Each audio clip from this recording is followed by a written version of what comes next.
Again, it will be like a man going on a journey who called his servants and entrusted his wealth to them. To one he gave 5 bags of gold, to another 2 bags, and to another 1 bag, each according to his ability. Then he went on his journey. The man who had received 5 bags of gold went at once and put his money to work and gained 5 bags more. So also the one with 2 bags of gold gained 2 more. But the man who had received 1 bag went off, dug a hole in the ground, and hid his master's money. After a long time, the master of those servants returned and settled accounts with them. The man who had received 5 bags of gold brought the other 5. Master, he said, you entrusted me with 5 bags of gold. See, I have gained 5 more. His master replied, well done, good and faithful servant. You have been faithful with a few things. I will put you in charge of many things. Come and share your master's happiness. The man with 2 bags of gold also came. Master, he said, you entrusted me with 2 bags of gold. See, I have gained 2 more. His master replied, well done, good and faithful servant.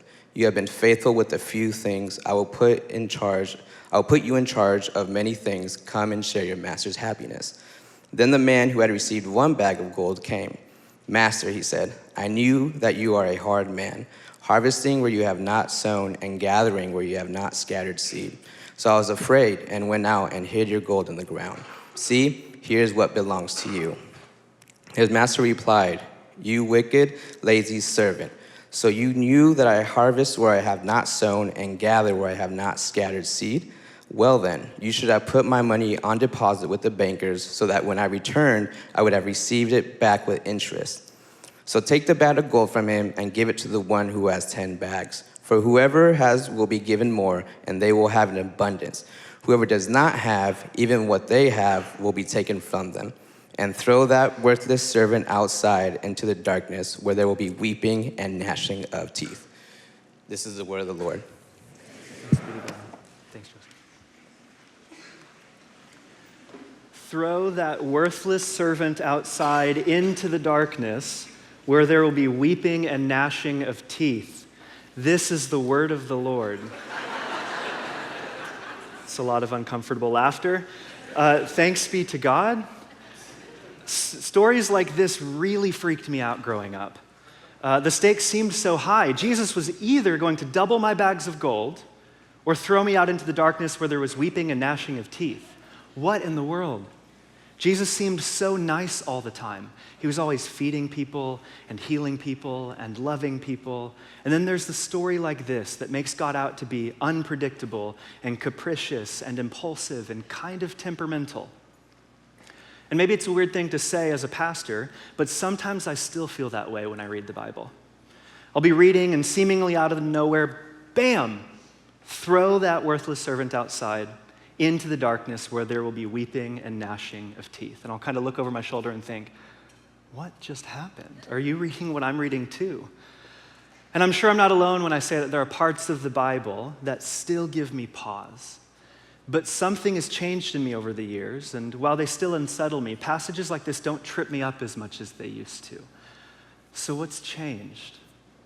For starters, as I learn more about Jewish meditation literature, the meta-genre into which the Bible fits, I'm understanding that sometimes the parts of the Bible that feel intense or confusing are that way on purpose. It can be the author's intention to make us pause and say, wait, what? It gets us to slow down and pay attention and really sit with something again and again and again. Did you ever get a paper cut as a kid? And it hurt so bad that you wanted to leave that Band-Aid on it forever. Maybe as an adult you've had this experience as well. My dad used to say, you gotta air those things out so they don't get infected. And it might be weird, but I think that reading the Bible is kind of like this. Parts of it feel uncomfortable and maybe even hurt as we read them, so we want to lock them away and never go back to them, when they really need to be aired out, because airing them out is how we learn to trust God. In the biblical library, trust is something more potent than intellectual assent. It wasn't about what one believed, or it was, but it was as much about how that impacted what one did. Trust in the Bible is an action word. And so when I come to weird stories like this, I've started practicing something new that I'd love to invite you into. And instead of just assuming a surface level meaning, I think I got it, and I feel like I don't like that, I read it, I feel the discomfort, I assume that there's something happening that I don't understand, and then I go looking in other scriptures, to people I trust, and to God, meditating and praying and asking the Spirit to help me understand. We're in a series called For the Sake of Others, in which we are exploring the reality that our spiritual formation has a purpose. The phrase "for the sake of others" is borrowed from Dr. Bob Mulholland, who defines spiritual formation as the process of being formed in the image of Christ for the sake of others. In the first half of this series, we explored what it means that our formation is for the sake of the world, for the sake of our church family, our city, and those in need. And then last week, we pivoted into the second half of our series, in which we will ask the question, how? By looking each week at a parable that Jesus taught and a story from the life that Jesus lived. So up for today, we'll dig into themes of fruitfulness through Jesus' parable of the bags of gold that we just read, and that weird time that Jesus cursed a fig tree because he was hungry and it did not have a fig, and all of my childhood fears about God being capricious just rise right back up to the surface. Let's air out those paper cuts, yeah? One of the most helpful ways that we can understand the things that Jesus taught is to look at the life that Jesus lived. Jesus is the only human whose actions and words were perfectly in sync. So when we experience confusion about what he's saying, we can look at what he's doing. And vice versa, when we feel confused about what he's doing, we can go back and look at what he's saying.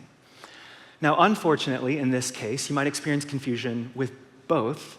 But fortunately for you, after a whole lot of very nervous study and research, I'm finding that paired together, these two passages give us a beautiful image of God's kingdom. So if you feel up for it, hopefully you're still in Matthew 25, would you flip back a few chapters to Matthew 21? We're picking up in Matthew's biography right after Jesus rides into Jerusalem to declare to everyone that he is indeed the long-awaited king. Look down at verse 18. Early in the morning, as Jesus was on his way back to the city, he was hungry. Seeing a fig tree by the road, he went up to it and found nothing on it except leaves. And then he said to it, "May you never bear fruit again." And immediately that tree withered. When the disciples saw this, they were amazed. "How did that fig tree wither so quickly?" they asked. And Jesus replied, "Truly I tell you, if you have faith and do not doubt, not only can you do what was done to the fig tree, but you can also say to this mountain, 'Go, throw yourself into the sea,' and it will be done. If you believe, you will receive whatever you ask for in prayer." Now, part of me feels super weird about this story because it's Jesus' only punitive miracle. It is punishment, and it's not healing. What I mean is it's the only time that Jesus miraculously left something worse than he found it. We'll get to that. But for now, part of me also really loves it. Jesus just entered Jerusalem proclaiming himself to be the Messiah. People threw their coats and palm branches onto the road so that the colt that Jesus was riding on, the hoof wouldn't even touch the dirt, and they were worshiping. And then Jesus gets down, he goes into the temple, and the part set aside for the Gentiles to worship God, the non-Jewish people, but it had been turned into a high-profit gift shop, and he will have none of it. And so he flips over tables and offers a scathing rebuke for the injustice that he finds. And after all of this rising drama, people watching, we're reading, edge of our seats, what's going on? We find Jesus in this story headed back into Jerusalem the next morning, going, what's going to happen? And we read that this time he's hungry. I think it's a great reminder that while Jesus is 100% God, he is also 100% human. So as he looks, he sees this fig tree. He tries to find a fig, but there isn't one. And so he curses it. It dies. Super weird. Jesus, chill out a bit.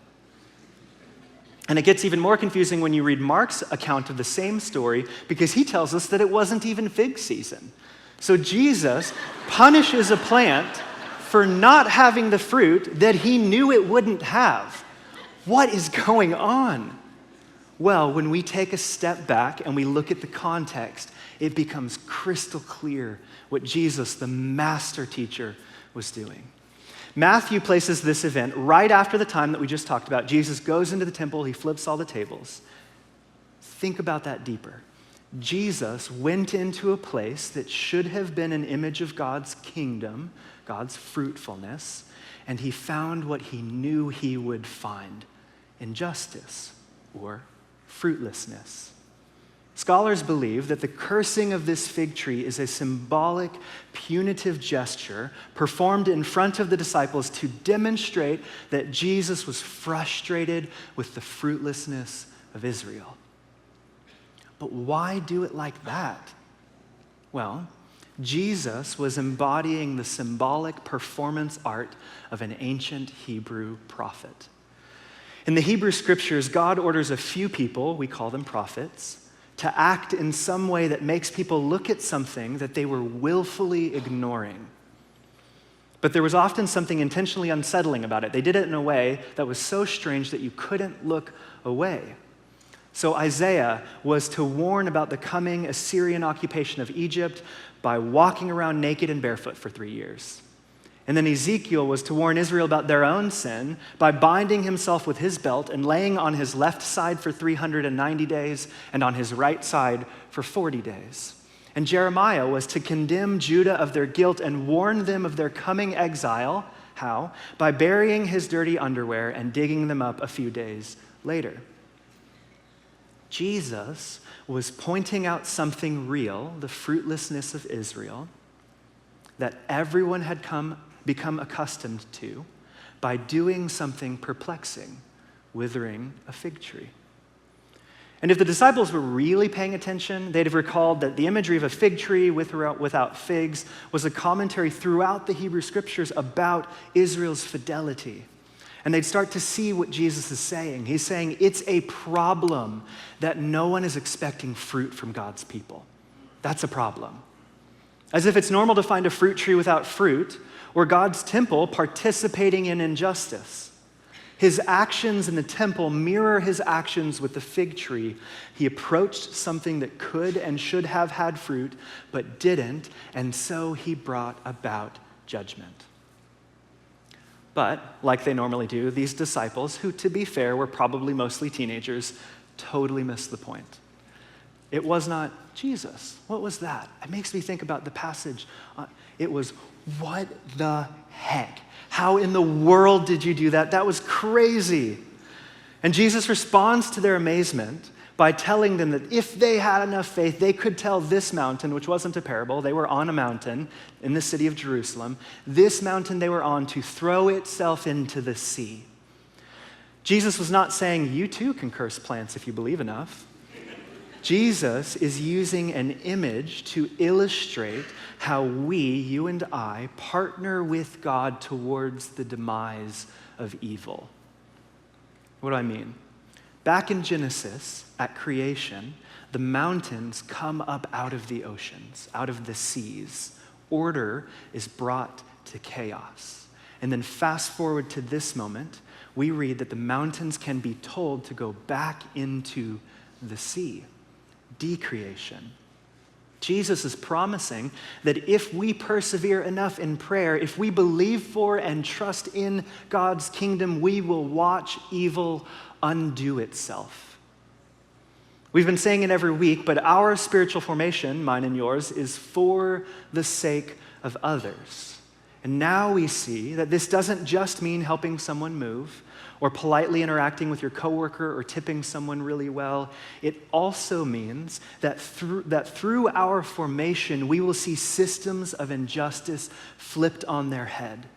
We will see ultimately the evil of our world and its effects undone as we pray down systems of injustice. And it's not just the evil around us.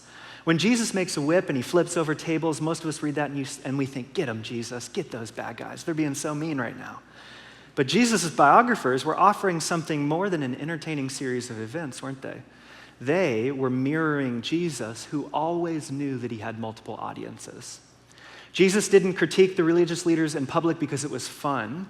Jesus critiqued the religious leaders in public because he was also warning his disciples. He was saying, watch out for the yeast of the Pharisees. What he's saying is, they're not crazy, they're human. And here's a surprise, so are you, so am I. The very thing in them is in you as well. Jesus wanted his disciples to see what God was like and what sin was like. He wants us to watch for the presence of both in our lives. Where is God active and where is sin active? Why? Because we have authority over and responsibility for evil. Evil in us and evil in the world. Jesus is warning us about being fruitless and inviting us to be fruitful. So what does it mean to be fruitful, and how do we actually do that? Well, let's flip back over to today's text to find out. Look back over at Matthew 25. One of the last parables that Matthew records Jesus telling is this one about all these bags of gold and this seemingly fly-off-the-handle master. This master is about to go on a big trip, and in Luke's account of this same story, the master's headed out to a distant country to be made king. So he calls in 3 of his servants, and he entrusts them with money, quote, each according to his ability. The first one gets 5 bags of gold, the second 2, and the third 1. The master goes and comes back to find that the first 2 have doubled his money, but the third one literally buried it and just gave it back to him.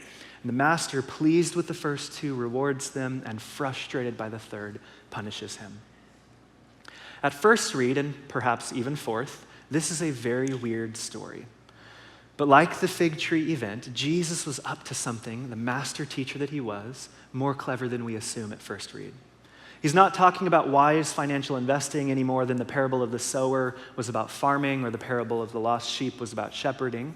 The imagery that Jesus used is symbolic and intentionally hyperbolic in order to underscore the point he was making. Jesus is saying that our whole lives are to be stewarded as gifts from God.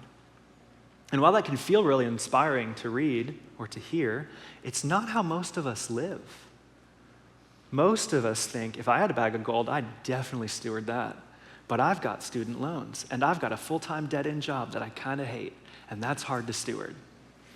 Now, while Jesus may not have known about student loans, his words still poignantly land for us in 2024. See, there's this easy-to-miss phrase that helps us understand what he's after. Look down at verse 21. His master replied, "Well done, good and faithful servant. You have been faithful with a few things." Wait a minute, the guy who was entrusted with 5 literal bags of gold, more than any of the other people in the story, is said to have been faithful with very little. Jesus is calling out our tendency to compare what we have and therefore slide into apathy because honestly, I don't have much to steward anyway, Jesus. Look at what I got. Look at what that guy got, though. He's got a lot to steward. But me, I don't know, man. He is looking at each of us in the eyes and asking the question, what have you been trusted with right now, and will you be faithful to steward it? He's saying that stewardship is not something to do one day when our lives are more put together or we finally got that job we're hoping for. It's not about perfecting or idealizing our lives. Stewardship, according to Jesus, is about using what we have right now to represent God's kingdom to the world.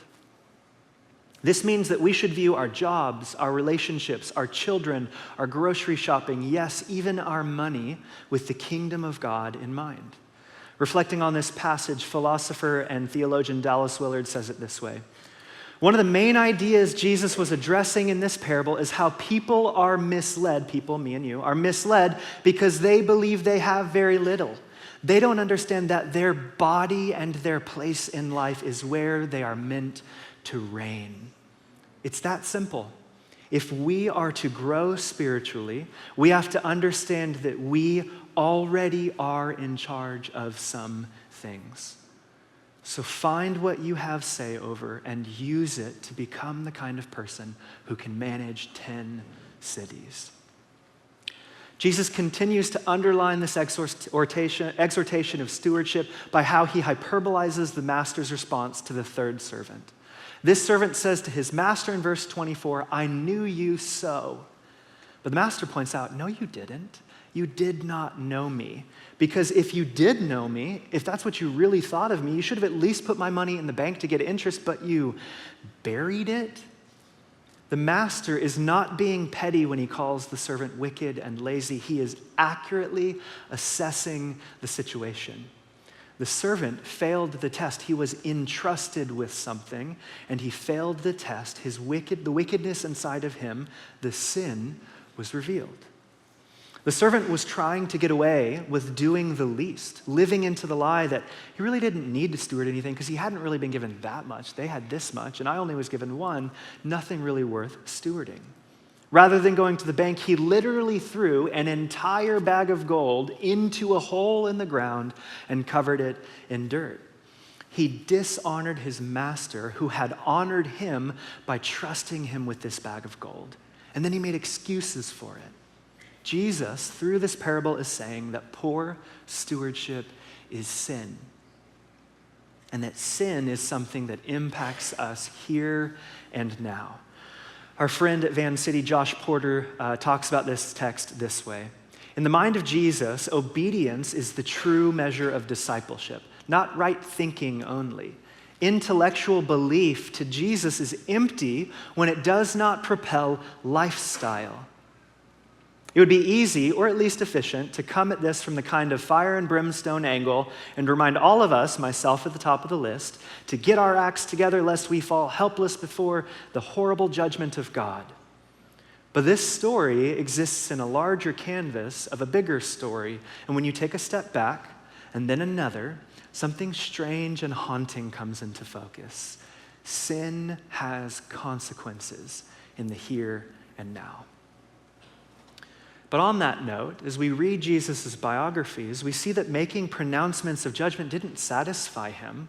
He didn't go into them or leave them saying, "Man, that felt good. Glad I got that off my chest." In fact, commenting on this passage, N.T. Wright says this: when Jesus speaks of someone being thrown into the darkness outside, where people will weep and grind their teeth, we must never forget that he himself was on the way into that darkness, his crucifixion. But not only that, in between the fig tree event and the bag of gold's parable, as Jesus enters Jerusalem, Luke records that he weeps over the city. Sin and fruitlessness grieve the heart of God. But not just that. When the very same people, the religious leaders that Jesus is critiquing, follow through on their plot to kill him, he does not respond from the cross with a fiery, "I will be avenged." Instead, we read that he prays for their forgiveness. The Bible's consistent warning from Genesis to Revelation is that sin leads to death and destruction. And that fact breaks the heart of God.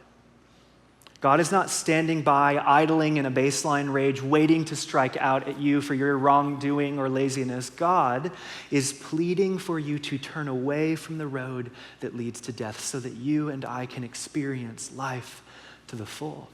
And in this story, Jesus is revealing to us that the road that leads to death is not just a life of blatant evil. He is saying it is also the life of a withered tree, a tree that should have fruit but does not. Wait a minute. Jesus pronounces a judgment on God's people based on their actions, on their fruitlessness. We're saved by grace, right? Why is Jesus judging actions? Scott McKnight says it like this: sensitive theologians are sometimes nervous about the way Jesus talks, and sometimes we need to exercise a special caution. But we need to trust that Jesus said what he wanted. No one is saved by works, of course, but everyone is judged by works because works are the inevitable life of the one who surrenders to, trusts in, and follows Jesus. We may be saved by faith, but we are judged by works.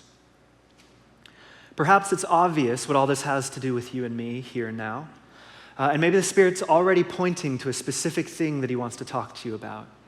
But before we end, I want to say one final thing about what I think these two passages are getting at that actually help us to live spiritual formation for the sake of others.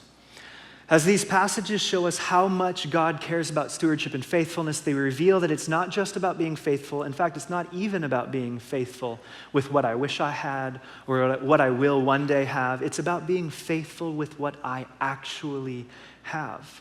With my boring job or my course load of gen eds or my frustrating roommate or my broken down old car. Why? Because the gospel invites us to live our actual lives.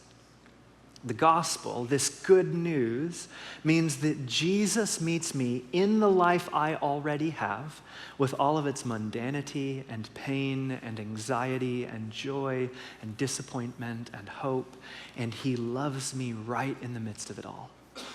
Jesus has not come to rescue us from the life that we have, but to empower us to live it more fully, and to do so for the sake of others, aware of how our lives and the responsibility that we take for it impacts the world around us. At the beginning of our time, I reminded us that one of the best ways to understand what Jesus meant is to look at what Jesus said, to look at the life that he lived. And now, in an odd turn of events, that becomes the exact mirror that Jesus himself holds up to us. What story does my life tell? Can people know my life and what it means when they look at the way that I live? Jesus cares about our actual lives, so that's where I want us to end. How do we live our actual life? Not the one we think we should have, or the one we will have when our child is finally not a toddler and can use words, or finally we're married, or we're finally retired. How do we live our actual current life when we are frustrated in traffic, or disappointed by our Bridgetown community, or feel like we're always living paycheck to paycheck? Dallas Willard, one more time. What is in your kingdom? What have you been given say over? You are in charge of your body, and you are here to use that body as the place of God's glory, of honoring God and blessing others. Think in terms of your work, your family, and your community as well. Now, your work is not just your job, but the total amount of good that you will accomplish in your lifetime. If you have children or grandchildren, you're in charge of your side of your relationship to them. You can determine what that will look like, and your commitment can have incredible effects. Some of us have a deep investment in our congregation and our fellowship with others. Don't minimize such simple things as helping out in the sound booth, serving coffee, or teaching children. All of this is part of the creative good that you produce in your kingdom. Maybe you hear all of this, and it feels like God is talking to you about your job. Does your job just pay the bills? Or do you believe that, love it or not, it's something that God has entrusted you with? Do you honor and serve your coworkers and your boss as Jesus would? Or do you waste company time? Do you do good work? I think of my mom here who doesn't know I'm about to talk about her. Most of my life, she worked jobs that allowed her to be close to us, before and after school programs, nannying, school lunch programs, etc. But when I was in high school, she started working for the Department of Corrections. And to this day, she manages a large caseload of folks who are incarcerated, working to help them become the very people that they were meant to be all along. I remember talking to her one day, hearing about the work that she was doing, and enlightened feminist that I was, I said to her, I am so glad that you finally found your vocation. You were a mom for so long, and now you get to do the thing that you were really made to do. And without missing a beat, she said to me, oh, I've always known my vocation. My vocation has always been to be a mom. And it is who I will be no matter what I get paid to do. I spent most of your life being a mom to you and your brothers, and now I also get to be a mom to these men and women who really need a mom right now. Is that how we see our work? Is that how we see our job? Maybe you serve with Bridgetown kids or youth, and it's just another thing filling up your Sunday and Wednesday, and you've been toying with stopping, or maybe you already have stopped. Perhaps God is inviting you to see these kids as God's church and to be for them an example of a healthy adult who loves them and loves Jesus. I think of people like Tracy Fox, who is constantly praying and pre-gathering prayer for the kids downstairs and hanging out with some of the girls that she teaches for mentorship. Or I think of people like Seth Jellin, who are so faithful to show up time and again for these boys and be with them. And so many others of you who have been faithful to show up for these kids, believing that they are a big part of what God is doing in our church right now. Maybe God's talking to you about your Bridgetown community or gathering here on Sundays. Has it become rote or automatic or boring? And do you sometimes just make up any excuse you can to skip sometimes? Or are you taking spiritual responsibility for the people you're sitting next to? Do you love them where they're at, encourage them with all that they're holding, and exhort them to keep going in the faith? I think of people like Kylie and Tony and Corey and Brian Haynes and Dustin and Chris Thulin and so many others who don't just show up in this building on a Sunday or their community on a Tuesday. They really show up. But maybe it's your kids. Do your kids believe that they are worth your time, attention, and affection? Do they know that you love them? And do your actions match your heart posture? I've sat with many men in my office over my 10 years of working at Bridgetown, and I want to say something that might surprise you. Almost none of them had dads who meant to leave a father wound. Most of them had dads who really loved their kids. They just didn't know how to show it. So maybe you need to risk not just telling your kids, but showing them that you love them. There are so many good parents around here like David and Mika and Kyle and Allie and Josh and Megan and David and Joan and Miranda and Nick and so many more. What makes up your kingdom? Maybe it's the neighbors that you avoid because they always want to talk, or your kids' friends who just need all that special attention. Or maybe it's about taking responsibility for our city and finally signing up for Night Strike, or to become a foster parent, or to research what in the world halal food is so that you can invite that new Afghan family from your apartment complex over for dinner at last. Or maybe it's time to start praying like you actually believe that your prayers can change reality and impact areas of injustice in our city. Now, it's easy to hear a teaching like this and think, shoot, I am really missing the mark. Or maybe you've even had moments where you started to feel ashamed or convicted as I've been talking. The enemy would love for you to hear the Spirit's voice and just be sad or upset about yourself. Why? Because it doesn't involve doing anything. It doesn't move you to do anything. The Holy Spirit only speaks when he wants to act. And he is calling us back to life. And like the father in the story of the prodigal son, God runs to us. He doesn't require self-loathing or self-contempt. He wants to love us. Remember, in the scriptures, repentance comes from the Greek word meaning to change your mind and to turn around. It's really simple. Jesus is calling you and me to life. Life that flows through us to others. So how will we respond? It matters that we take ourselves seriously as God's children. It matters that we believe that we are worth the investment that God has made into us. So what have you been given and entrusted with, and what will you do with it? What are you doing with it? I don't know what it is for you. I know what it is for me. And I want to be found faithful. I want Jesus to look at the tree of my life and to find fruit. And I want that fruit to be for the sake of others, for the healing of the nations, for the prospering of the destitute and the reconciliation of enemies and hospitality for the stranger. I want my life and I want our lives, Bridgetown, to tell